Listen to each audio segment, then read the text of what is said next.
Vamos a comenzar este nuevo pasaje, el cual pues hemos titulado Deber espiritual en un mundo hostil. Y dice así, 1 de Pedro 4, del 7 al 11. Mas el fin de todas las cosas se acerca.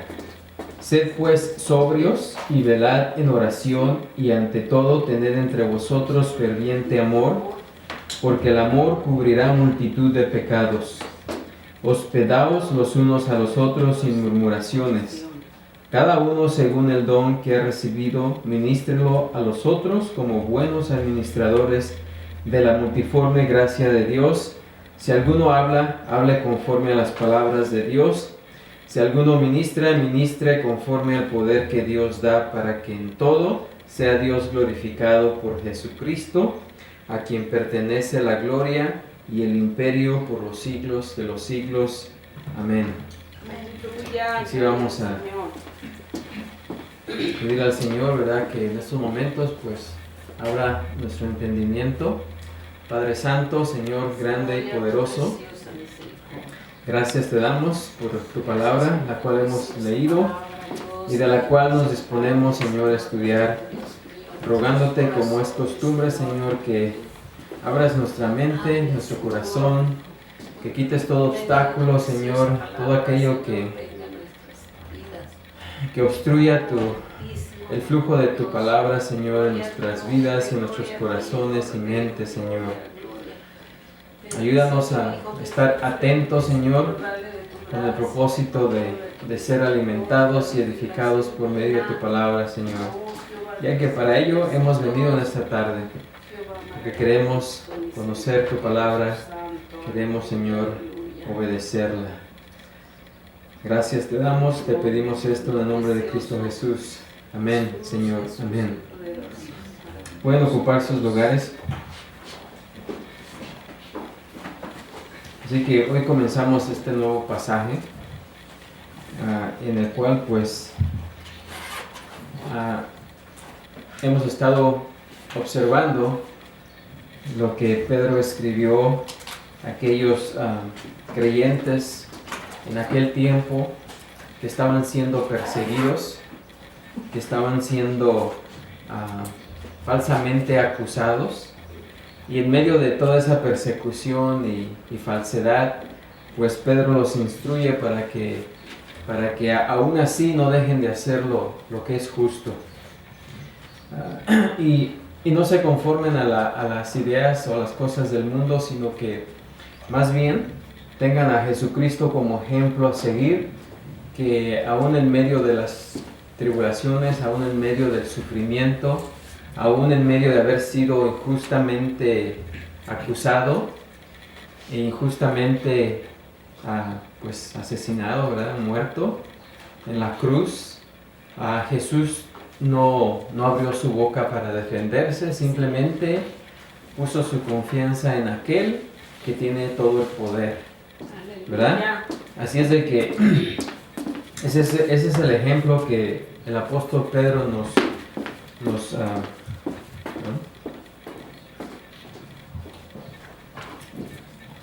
nos insta a seguir, porque aunque nosotros tal vez no estemos pasando por esas mismas pruebas en estos días o en este lugar o en este país, no quiere decir que no vayamos a enfrentar algunas de esas tribulaciones en nuestra vida. Vienen de muchas formas, podemos decir de muchos colores y sabores, las tribulaciones. Y en veces de la manera en que menos las esperamos se presentan en nuestras vidas. Pero cuando estemos en medio de esas tribulaciones, pues debemos de hacer lo que la palabra de Dios dice. Y en este caso lo que el apóstol Pedro nos dice en este pasaje también, ¿verdad? De cuál es nuestro deber en un mundo hostil, ¿verdad? Porque vivimos en un mundo caído, en un mundo donde abunda el pecado, donde abunda la violencia, donde abundan todas las cosas que no son la voluntad de Dios. Así es de que pues debemos estar preparados también para que esas pruebas no nos agarren desaprevenidos. El cristiano no debe estar desaprevenido, porque algo que el Señor Jesucristo nos dijo o nos dice es de que en este mundo vamos a tener ¿qué? Aflicción. Pero así como Él venció al mundo, también nosotros vamos a ser vencedores porque estamos en Él. Aleluya, Murimos, Señor. hemos muerto en Él y hemos resucitado juntamente con Él, y por lo tanto también somos victoriosos. Amén. Aleluya. Así es de que en los años 60, ¿verdad? Hubo un periodo en la iglesia evangélica de Norteamérica. Experimentó una renovación y una expansión, ¿verdad? Espiritual, por medio de un llamado movimiento de Jesús, llamado movimiento de Jesús. Este movimiento, ¿verdad? Pues presentó un renovado interés en el estudio de la Biblia, y como resultado el evangelismo y el discipulado, especialmente en los campus universitarios. También aparecieron varias traducciones de las escrituras, y no solamente traducciones, sino parafrases, ¿verdad? Explicaciones de la Biblia. Varias versiones modernas obtuvieron una mayor aceptación en el mundo. Así es de que este movimiento trajo podemos llamarle un gran avivamiento. También trajo ministerios de radiodifusión, perdón, publicaciones y música evangélica. Y estos pues se expandieron rápidamente en todo el continente, ¿verdad? También aparecieron muchas iglesias independientes, junto con algunas iglesias ya existentes. Y todos, ¿verdad? Tanto las nuevas como las existentes experimentaron un gran crecimiento numérico. Algunos construyeron auditorios más grandes y otras instalaciones, y ahí fue donde empezaron las mega iglesias que se conocen hoy. Sin embargo, las tendencias actuales en el evangelismo se han alejado en gran medida de aquellos días bíblicos de avivamiento y renovación. La filosofía del crecimiento de la iglesia, que es hoy en día sensible al buscador, con su espíritu de inclusividad y desestimación de la claridad doctrinal y el amor por la verdad, ¿verdad? Se han alejado del amor por la verdad. Pues se ha absorbido en un mercadeo, ¿verdad? En un mercadeo más que nada del mundo, y ha desarrollado un evangelio popular que actualmente domina el paisaje eclesiástico. Y en este movimiento de hoy en día se continúa eliminando todo aquello que ofende a los oyentes, a los que asisten a las iglesias. Y dado que ese es el caso, pues se pierde el control del contenido verdadero del mensaje bíblico. La iglesia exhibe cada vez más un egocentrismo basado en la psicología secular, el pragmatismo, ¿verdad? Que es hacer lo que funcione y no lo que Dios quiere, ¿verdad? Con programas y actividades que realmente no tienen nada que ver con la iglesia.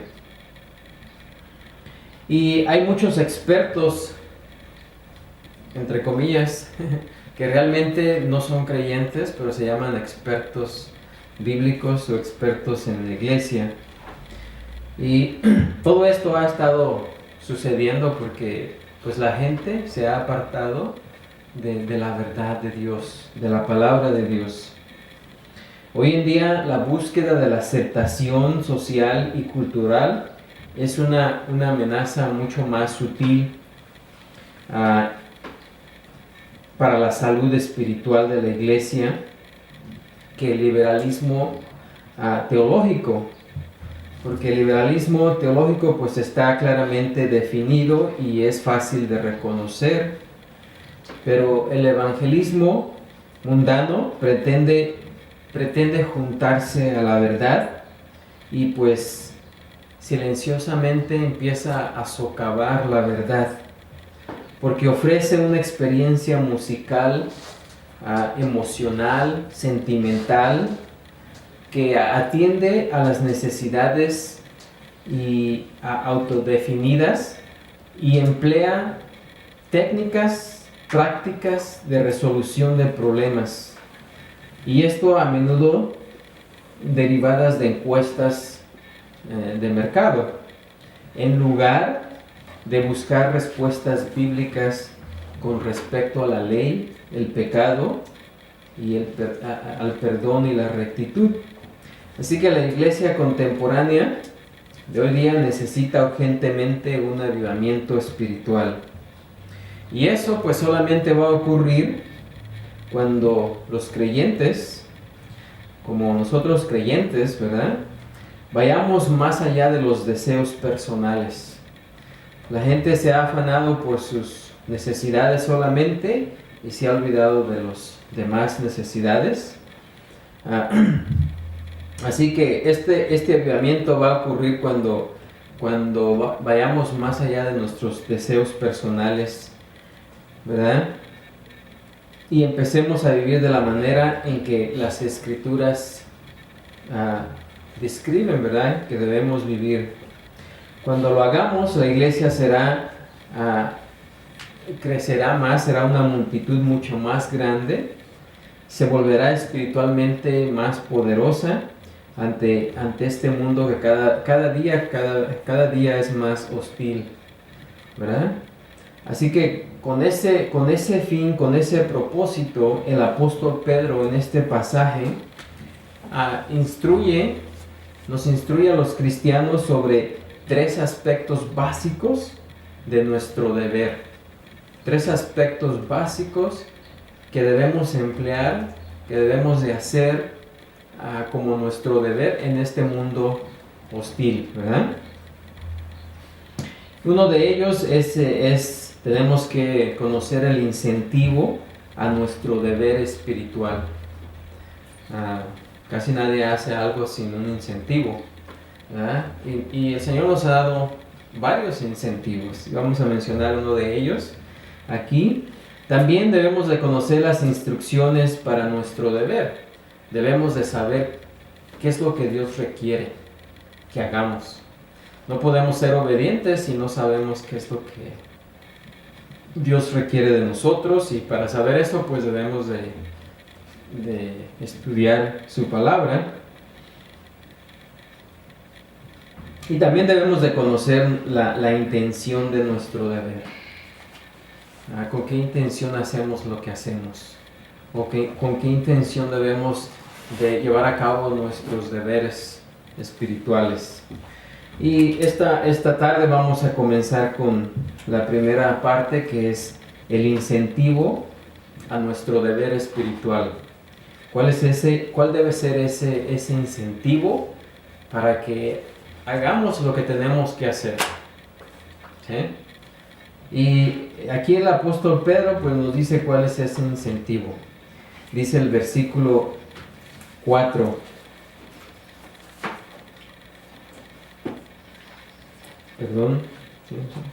El versículo 7 dice, la primera parte del versículo 7 del capítulo 4 dice: mas el fin de todas las cosas se acerca. ¿Sí? Mas el fin de todas las cosas se acerca. Ese debe ser nuestro incentivo, ¿sí? De que el final está cerca. el final está cerca. La palabra traducida aquí como fin no necesariamente indica cesación, terminación o conclusión cronológica. Más bien aquí significa consumación, cumplimiento o un propósito alcanzado o un objetivo alcanzado. En este contexto se refiere a la segunda venida de Cristo. ¿Sí? En este contexto, cuando dice Pedro, el fin de todas las cosas se acerca, Pedro se está refiriendo a la segunda venida de Cristo. Miren, ese debe ser nuestro incentivo, que Jesucristo viene. ¿Sí? Que Jesucristo viene. Él dijo que iba a regresar y su segunda venida se acerca. Se acerca. Así que en este contexto se refiere a la segunda venida de Cristo. El fin a la vista aquí no es la consumación de la persecución o el fin de la persecución para los lectores de Pedro, ¿verdad? Tampoco el apóstol tenía en mente un cambio inminente en el gobierno que pudiera dar como resultado un trato más benevolente para los creyentes. Su referencia al cumplimiento de todas las cosas indica que está hablando del regreso del Señor. Y el verbo también traducido aquí, se acerca, significa pues acercarse, ¿no? Que cada día está más cerca la venida del Señor Jesucristo. Y esto pues es inminente. ¿Por qué? Porque podría ocurrir en cualquier momento. Así que ese debe ser nuestro incentivo. Saber, ¿verdad? Reconocer que Jesucristo está por venir y que puede llegar en cualquier momento. Así es de que, por lo tanto, porque Jesucristo está por venir en cualquier momento, debemos de vivir con una actitud continua de anticipación o expectativa como una señal de fidelidad.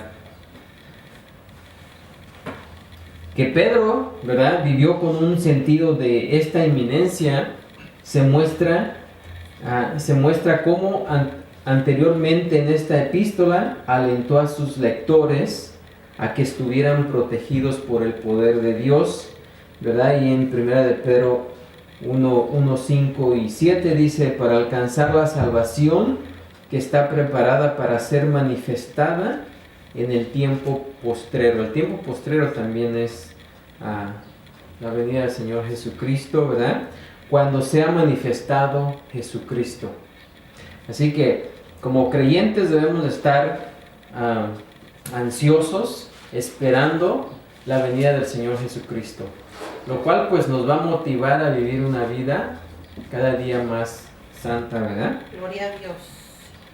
Numerosas otras referencias del Nuevo Testamento también enfatizan la importancia de que los creyentes estén anticipando el regreso del Señor. Por ejemplo, Marcos 13:35 al 37 dice, velad pues, porque no sabéis cuándo vendrá el Señor de la casa, si al anochecer o a la medianoche o al canto del gallo o a la mañana, para que cuando venga de repente no os halle durmiendo. Y lo que a vosotros digo, a todos los digo, velad. Y pues estas palabras fueron dichas hace más de 2000 años. Amén. Y desde aquel entonces ya se anticipaba la venida de Jesucristo. Así que han pasado 2000 años y ahora estamos aún más cerca de que el Señor regrese. Por lo tanto, pues debemos de vivir más en esa anticipación. Aleluya. Los judíos que vivieron durante el ministerio terrenal de Cristo presenciaron, ¿verdad?, el fin del antiguo pacto y la inauguración del nuevo pacto. Todo el sistema de ceremonias, rituales, sacrificios, sacerdotes y ofrendas del Antiguo Testamento terminó cuando Jesús murió en la cruz y se rasgó el velo en dos, Aleluya. ¿verdad? Dando la apertura del lugar, revelando, ¿verdad?, el lugar santísimo a todos. Y esto pues también fue acentuado en el año 70 después de Cristo, cuando Dios envió juicio por medio del ejército romano bajo el mando de Tito, su general, no Tito de la Biblia, ¿verdad?, sino otro Tito, ¿verdad?, para destruir Jerusalén y el templo. Y esto pues trajo cumplimiento a la profecía de Jesús, la profecía que Jesús les dijo a sus apóstoles en Mateo 24:1. Dice: cuando Jesús salió del templo y se iba, se acercaron sus discípulos para mostrarle los edificios del templo. Respondiendo él, les dijo: ¿veis todo esto? De cierto os digo que no quedará aquí piedra sobre piedra que no sea derribada. Esa profecía se cumplió en el año 70, cuando el general Tito entró a Jerusalén y destruyó el templo y la ciudad, ¿verdad? El apóstol Pablo también escribió a los Corintios con respecto a esa venida repentina en el rapto de la iglesia, el primer evento en la secuencia, ¿verdad?, en la secuencia de la venida del Señor Jesucristo. En 1 Corintios 15:51 dice: he aquí os digo un misterio. No todos dormiremos, pero todos seremos transformados. En un momento, en un abrir y cerrar de ojos, a la final trompeta, porque se tocará la trompeta, y los muertos serán resucitados incorruptibles, y nosotros seremos transformados. Porque es necesario que esto corruptible se vista de incorrupción y esto mortal se vista de inmortalidad. Así que en ese evento Dios vestirá a cada cristiano en inmortalidad. Y esto va a ocurrir en un abrir y cerrar de ojos. O sea, quiere decir que... y esto quiere decir la velocidad en cual la luz es reflejada por nuestros ojos, ¿verdad? Que es algo súper rápido, ¿okay? Ese evento va a ocurrir así rápidamente. Es la fracción de segundo que tarda en refractarse la pupila de un ojo, ¿sí? Ese evento es repentino y misterioso, lo que indica que aún no ha revelado todos sus detalles, ¿verdad? Porque no nos ha dicho cuándo va a ser, sino que va a ser una venida repentina que no tiene fecha. Y aunque muchos han tratado de ponerle fecha, ¿verdad?, diciendo tal día el Señor va a regresar, y todos aquellos que le han puesto fecha, pues han quedado mal, porque el Señor Jesucristo no ha venido. Él va a venir cuando Él ha programado venir, no cuando el hombre diga que va a venir. Así es y su venida va a ser repentina. Pero aún no nos ha revelado todos los detalles, porque no nos ha dicho el tiempo, la fecha, la hora, ¿verdad? Y en cuanto a esa venida, en cuanto al rapto, Pablo instruyó a los tesalonicenses también, ahí en 1 Tesalonicenses 4:15, dice: por lo cual os decimos esto en palabra del Señor, que nosotros que vivimos, que habremos quedado hasta la venida del Señor, no precederemos a los que durmieron. Porque el Señor mismo, con voz de mando, con voz de arcángel y con trompeta de Dios, descenderá del cielo, y los muertos en Cristo resucitarán primero. Luego nosotros, los que vivimos, los que hayamos quedado, seremos arrebatados juntamente con ellos en las nubes para recibir al Señor en el aire, y así estaremos siempre con el Señor. Así que en este evento, ¿verdad?, que va a suceder, la iglesia se va a encontrar con el Señor en el aire, ¿verdad?, en el viento, en el cielo, ¿verdad? Aleluya. Y aquí el apóstol Pablo dice nosotros. Dice, indica que el apóstol creía, aún en aquel tiempo, que el regreso de Cristo podría suceder en su vida. Aún él no sabía, ¿entienden? Nadie sabe. Ni Jesucristo sabía cuando él puso a un lado sus atributos, ¿verdad? Para convertirse en hombre, cuando Dios se hizo hombre y hizo a un lado sus atributos, ¿verdad? Porque esto es algo que el Señor, que Dios no nos ha revelado. Y Pablo creía que aún en el tiempo en que él vivía, el Señor iba a regresar. ¿Okay? La iglesia de hoy, ¿verdad? Pues si ellos vivían con la anticipación de que en cualquier momento Jesucristo iba a venir, pues imaginan nosotros que ya han transcurrido más de 2000 años, pues la venida debe estar más cercana. Amén. Mucho más cercana. Aleluya. Y debemos vivir con una mayor expectativa. Amén. ¿Sí? Una mayor expectativa. El autor de Hebreos también exhortó a sus lectores a seguir reuniéndose y animándose unos a otros porque el regreso de Cristo se acerca. Dice Hebreos 10:25, no dejando de congregarnos como algunos tienen por costumbre, sino exhortándonos y tanto más cuando veáis que aquel día se acerca. Aleluya. ¿Sí? Porque algunos pueden decir, bueno, pues el Señor va a venir en cualquier momento, pues ya para qué voy a la iglesia.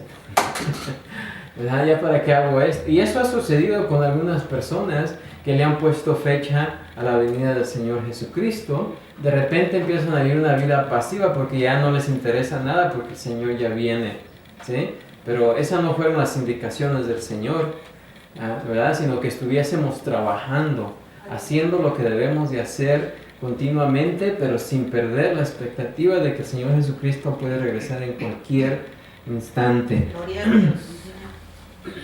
Así que hoy es más urgente que como creyentes no descuidemos el encuentro, ¿verdad? El encuentro para edificarnos y consolarnos unos a otros con la verdad divina. El apóstol Juan, al acercarse también al final de su vida, Juan estaba firmemente convencido de que el regreso de Cristo, con todos sus eventos y fenómenos que le eran revelados divinamente en las visiones de la revelación, podría ocurrir muy pronto, y bajo la inspiración del Espíritu testificó de esa verdad y de la bendición de la vida de los cristianos en la anticipación diaria de ella. En Apocalipsis 1:3 dice, bienaventurado el que lee y los que oyen las palabras de esta profecía y guardan las cosas en ella escrita, porque el tiempo está ¿qué? Cerca. Gloria a Dios. ¿Sí? Así que aún Juan anticipaba esa venida de Jesucristo cuando él estaba en vida. Y también justo antes de la ascensión de Jesús, Jesús les dijo a los apóstoles, allá en Hechos 1:7 dice, y les dijo, no os toca a vosotros saber los tiempos o las sazones que el Padre puso en su sola potestad. Así es de que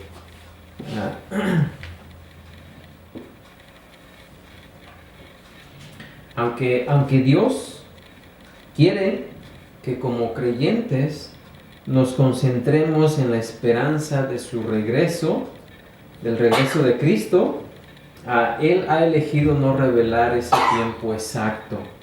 Y creo que debe de haber una razón para ello, ¿no? ¿Cuál sería esa razón? Si supiéramos la fecha específica del regreso del Señor, ¿qué podría pasar? Tal vez, como creyentes, podríamos perder la motivación y volvernos complacientes, ¿verdad? Porque pues, y ha sucedido, sucedió en la iglesia de Tesalónica, creo, donde ya no querían hacer nada, porque pues ya para qué, ya venía el Señor. Sí, ya no querían hacer nada. ya ni iban a trabajar, nada, porque estaban esperando al Señor. Y como decían, no, pues ya vienen, de aquí a mañana pasado ya está aquí. Eso podría suceder si tuviéramos una fecha, si supiéramos, y si esa fecha estuviera cercana, pues tal vez eso podría suceder, ¿no? Pero ahora, si supiéramos que está cerca, ¿verdad? También podemos tener una actividad frenética, ¿verdad? Porque tal vez querríamos hacer todo lo que no hemos hecho en todo tiempo, ¿no? El Señor viene y pues hay que hacer lo más que podamos, porque, ¿se imaginan?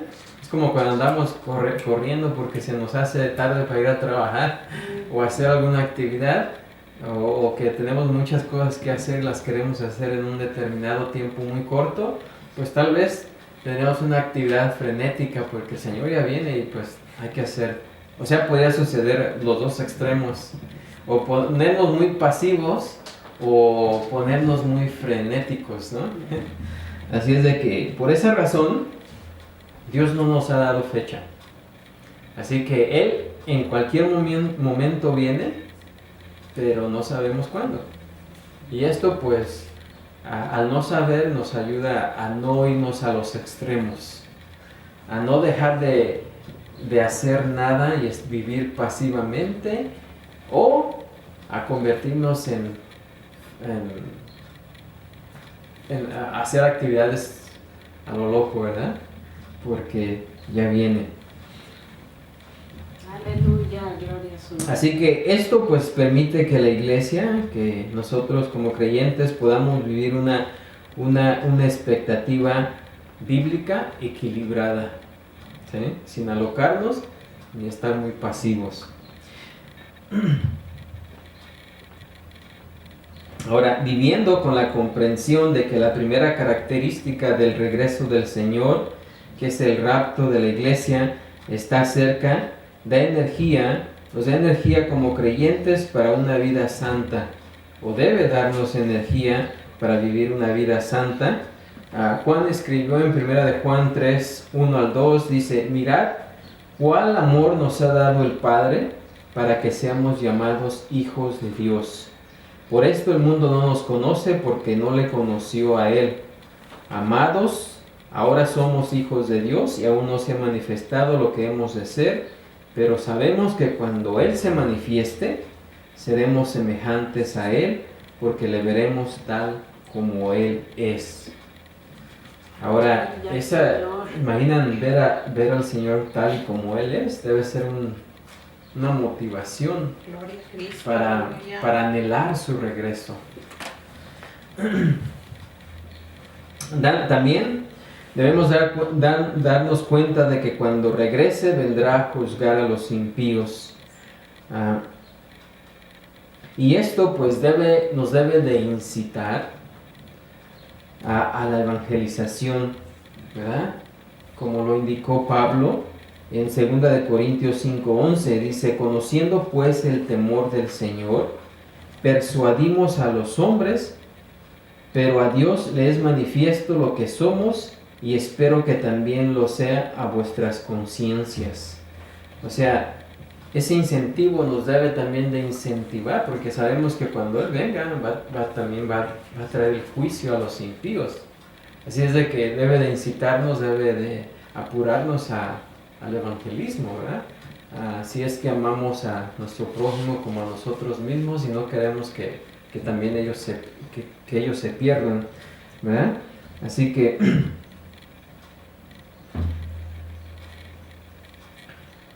esa debe ser la motivación, o una de nuestras motivaciones, saber que la venida del Señor Jesucristo es inminente, que está por venir en cualquier momento, y movernos a predicar su evangelio. Desde que empezó la iglesia, ya estaba en los últimos días. Ya había comenzado la primera, desde que Jesucristo vino, ya dio comienzo, ¿verdad? El periodo donde va a regresar Jesús por segunda vez. Pablo le le describió a Timoteo en detalle la atmósfera espiritual de su tiempo para que supiera qué esperar mientras trabajaba en la iglesia. O sea, desde la iglesia primitiva ya estaba esperando la venida, desde aquel entonces, hace 2000 años. Y Pablo le escribe a Timoteo diciendo, en 2 Timoteo 3:1, dice, también debes saber esto, que en los postreros días, ¿cuáles son los postreros días? Estos son postreros días. Y comenzaron desde que Jesucristo vino la primera vez. Ahí comenzaron los postreros días, los días finales, o sea, comenzó al final. Dice, también debes saber esto, que en los postreros días vendrán tiempos peligrosos, porque habrá hombres amadores de sí mismos, avaros, vanagloriosos, soberbios, blasfemos, desobedientes a los padres, ingratos, impíos, sin efecto natural, implacables, calumniadores, intemperantes, crueles, aborrecedores de lo bueno, traidores, impetuosos, infatuados, amadores de los deleites más que de Dios, que tendrán apariencia de piedad, pero negarán la eficacia de ella. Dice, a estos evita. Y eso ya era una advertencia desde hace 2000 años. Y eso todavía es una advertencia, todavía está en vigor esa advertencia, ¿sí? Y ahora más que nada, más que antes, porque ahora se acercan, estamos más cerca de la venida del Señor Jesús. Gloria a Él. Así que todas estas cosas están sucediendo a nuestro alrededor. El autor de la carta a los Hebreos proporcionó más comentarios sobre el significado completo de Cristo y los últimos días. En Hebreos 9:26 dice, de otra manera le hubiera sido necesario padecer muchas veces desde el principio del mundo, pero ahora, en la consumación de los siglos, se presentó una vez para siempre por el sacrificio de sí mismo, para quitar de en medio el pecado, y de la manera que está establecido para los hombres que mueran una sola vez, y después de esto el juicio, así también Cristo fue ofrecido una sola vez para llevar los pecados de muchos, y aparecerá por segunda vez sin relación con el pecado, para salvar a los que le esperan.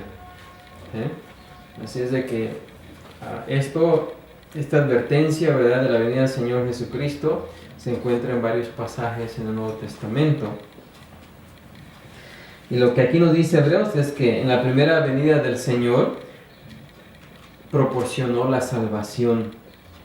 ¿Cómo? A través de su muerte en el Calvario, mediante la obra expiatoria, ¿verdad?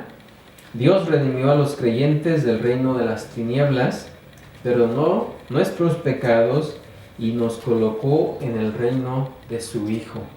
Eso fue lo que aconteció en la primera venida de Jesucristo. También Cristo vino a demostrar su autoridad, proclamar su reino y vencer el pecado y la muerte. Así que la iglesia ahora está en los días finales de ese reino espiritual e interno. Porque este reino es un reino interno, es un reino espiritual.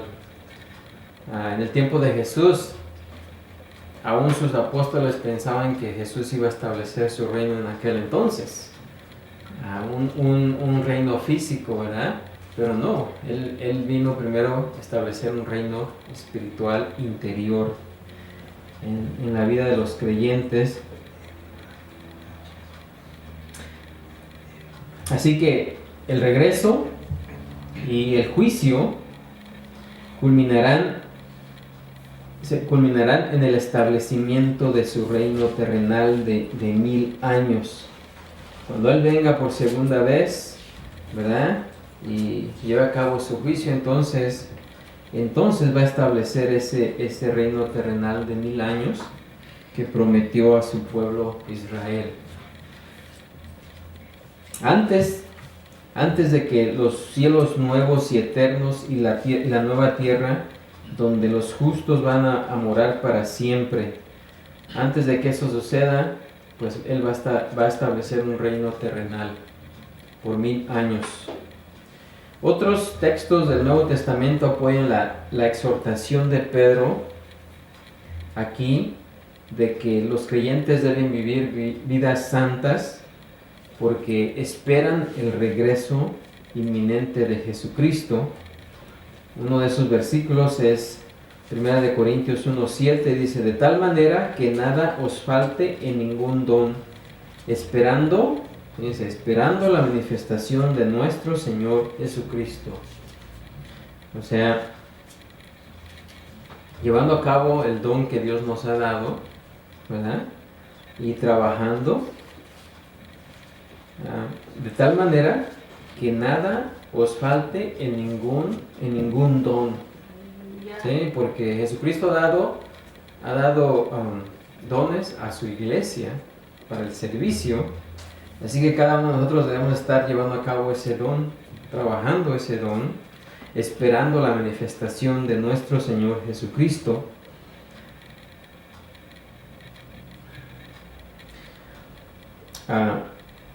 Y a pesar de que la segunda venida del Señor Jesucristo es tan inminente, las Escrituras no exigen un extremismo escatológico exagerado. Por ejemplo, el de establecer fechas, preocupación excesiva o fascinación por los detalles no revelados, como algunos tienen esa fascinación, especulaciones imprudentes sobre la relación de los acontecimientos actuales con las últimas cosas, o abandonar la sociedad o eludir la responsabilidad mientras se espera pasivamente su regreso. ¿Verdad? O sea, a pesar de que la venida del Señor Jesucristo es inminente y está en cualquier momento puede venir, la Biblia no nos exige, ¿verdad?, que actuemos, como mencioné anteriormente, de una forma pasiva o de una forma frenética. Jesús dijo en Lucas 12:35, dijo: estén ceñidos vuestros lomos y vuestras lámparas encendidas. O sea, esto habla de estar listos. ¿Sí? Siempre hay que estar listos sin dejar de hacer lo que tenemos que hacer y sin alocarnos por hacer más de lo que debemos de hacer. Así que dice: estén ceñidos vuestros lomos y vuestras lámparas encendidas, y vosotros sed semejantes a hombres que aguardan a que su Señor regrese de las bodas, para que cuando llegue y llame, le abran enseguida. Bienaventurados aquellos siervos a los cuales su Señor, cuando venga, halle velando. De cierto os digo que se ceñirá y hará que se sienten a la mesa y vendrá a servirles. Y esto pues habla de un dueño de una hacienda, ¿verdad?, que sale a una boda y deja a todos sus siervos, a cada uno les da sus tareas. Y ustedes saben que cuando el jefe se va, como dicen, cuando el gato se va, los ratones hacen fiesta, ¿no? Pues de la misma manera, si el jefe se va, pues los empleados, pues algunos van a continuar haciendo su tarea tal como la han hecho continuamente todos los días. Otros van a optar por sentarse, por no hacer nada. Van a decir: acabo el jefe no está. ¿Verdad? Pero aquí es bienaventurado aquel que cuando el jefe regrese lo encuentre haciendo su trabajo, y que esté siempre a la expectativa para cuando toque o lo vean venir, pues corran a su encuentro. Amén, aleluya. Y esa es una visión que nos pintó ahí nos pintó ahí la escritura, ¿verdad?, para que tengamos en mente. Así que también, como dice ahí, y hará que se sienten a la mesa y vendrá a servirles. Cuando Cristo regrese, servirá a aquellos que anticiparon pacientemente ese día. Pero también advirtió a los creyentes que estén alertas y preparados para ese evento, porque no conocen la hora exacta o la fecha de su aparición. Puede venir en el día, puede venir en la noche, no sabemos, ¿verdad? El apóstol Pablo también afirmó que la característica de cada verdadero creyente es el deseo de agradar al Señor. La característica de cada verdadero creyente debe ser el deseo de agradar al Señor. Segunda de Corintios 5:9 dice: por tanto, procuramos también, o ausentes o presentes, serle agradables, porque es necesario que todos nosotros comparezcamos ante el tribunal de Cristo, para que cada uno reciba según lo que haya hecho mientras estaba en el cuerpo, sea bueno o sea malo. ¿Sí? Esta mañana hablábamos, ¿verdad?, del tribunal de Cristo. La iglesia va a comparecer delante del tribunal de Cristo, precisamente para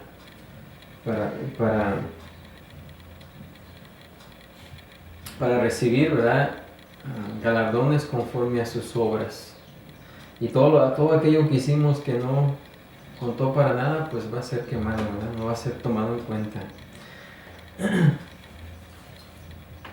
Y esto dice aquí Pablo: mientras estábamos en el cuerpo, sea bueno o sea malo. Así que los cristianos vamos a estar presentes ante Cristo en ese juicio para dar cuentas de nuestras vidas. Él nos juzgará por nuestros pecados. Él no nos juzgará por nuestros pecados, porque su sacrificio en la cruz nos limpió de todo pecado, sino que en ese juicio el Señor recompensará a todos los creyentes por las obras que fueron buenas, evaluando su eficiencia, dedicación y devoción, y la utilidad para el servicio. Primera de Corintios 3:10 dice: conforme a la gracia de Dios que me ha sido dada, yo como perito arquitecto puse el fundamento y otro edifica encima, pero cada uno mire cómo sobreedifica, porque nadie puede poner otro fundamento que el que está puesto, el cual es Jesucristo. Y si sobre este fundamento alguno edificare oro, plata, piedras preciosas, madera, heno, hojarasca, la obra de cada uno se hará manifiesta, porque el día la declarará, pues por el fuego será revelada, y la obra de cada uno, cual sea, el fuego la probará. Si permaneciere la obra de alguno que sobreedificó, recibirá recompensa. Si la obra de alguno se quemare, él sufrirá pérdida, si bien él mismo será salvo, aunque así como por fuego. ¿Sí? Nuestras obras van a ser evaluadas, van a ser juzgadas, sean buenas o sean malas. ¿Okay? Y cada uno recibiremos una recompensa. Y también vamos a sufrir pérdida, pero esa pérdida no es de condenación, puesto que Cristo murió por nuestros pecados y fuimos limpiados de todo pecado. El Señor. Ese es para la iglesia, ¿verdad? El juicio para la iglesia. Así que una comprensión de esa realidad que puede suceder en cualquier momento debe inculcar en cada uno de nosotros el deseo de pureza constante, como lo hizo con los apóstoles Pablo y Juan, ¿verdad? De estar alertas, de estar haciendo lo que tenemos que hacer, porque queremos que cuando el Señor venga nos haya haciendo lo que Él nos mandó a hacer y no nos encuentre sentados haciendo nada. ¿Sí? Así que pues ese es el incentivo, ¿verdad? Para llevar a cabo nuestros deberes en este mundo hostil.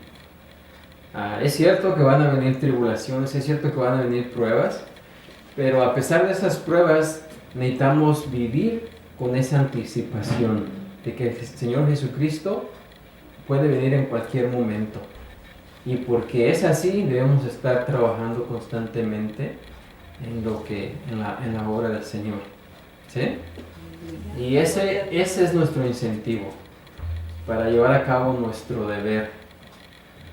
El saber y estar atentos, no olvidarnos, a tenerlo siempre presente de que la segunda venida del Señor está inminente, es tan inminente que puede venir ahorita mismo, o mañana, o pasado, o a la noche, ¿sí? Así que como hijos de Dios debemos de vivir con esa anticipación. Amén. Gloria a Dios. Así que ese es ahí nos vamos a detener.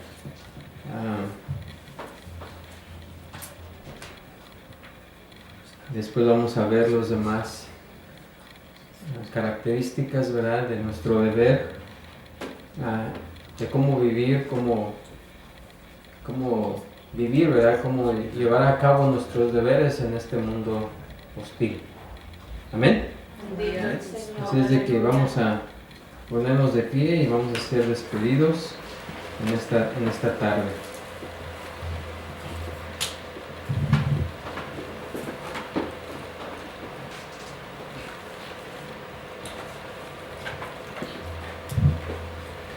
Padre Santo, Señor Todopoderoso, gracias te damos, Señor, por tu palabra, por este pasaje, Señor, que nos instruye en cuanto a cómo debe ser nuestro deber, o cuál debe ser nuestro incentivo para llevar a cabo nuestros deberes en este mundo difícil, en este mundo lleno de pruebas, lleno de tribulación, Señor. Y es cierto que todas estas cosas van a venir a nuestras vidas, pero lo que debe prevalecer es el enfoque, que no perdamos el enfoque, Señor, de que tu segunda venida es inminente, que puedes llegar en cualquier momento, Señor. Y por esa razón debemos estar atentos, llevando a cabo nuestros deberes como tus hijos, Señor.